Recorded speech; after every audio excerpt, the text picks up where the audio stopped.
cricket fighting is surprisingly common. So then, why is that? In China, this popular form of entertainment, cricket fighting, is nothing new. In fact, keeping crickets as pets is a centuries-old tradition believed to date back to the Tang dynasty. That's around the 8th century, for context.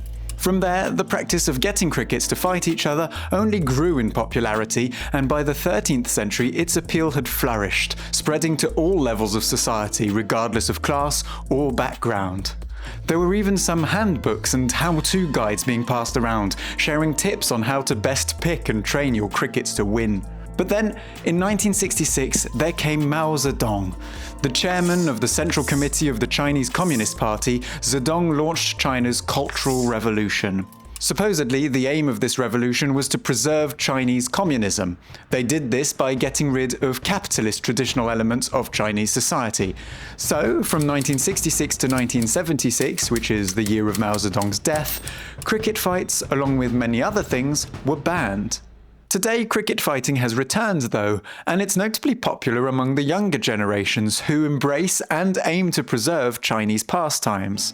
Some estimates suggest that in Shanghai, almost 400,000 people own pet crickets, raising them as a hobby. So how do these fights actually work?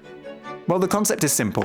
2 crickets of similar weight are placed in a ring, which is usually a round plastic container.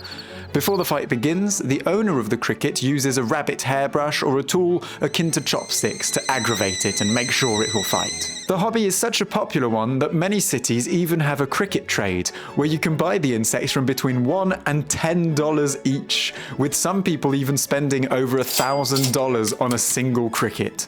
And the cricket owners usually take pretty good care of the insects. Although the competitive nature of the hobby can sometimes lead to some owners giving their crickets performance-enhancing drugs to ensure that they will win fights. Gambling, which is illegal in China, has also grown around the sport, with thousands being bet on certain fights. These fights can be vicious, with some crickets tearing the claws off of their opponents. The victor usually announces itself by loudly beating its wings, because despite how brutal the fights and preparation can be, the crickets don't typically die. Both insects usually walk away from the fights alive. Contrary to other blood sports, the aim is not to kill the opponent's cricket. So you may be wondering, what happens to the loser? Well, typically they get released back into the wild. So I suppose that you could argue that they're the real winners of this game.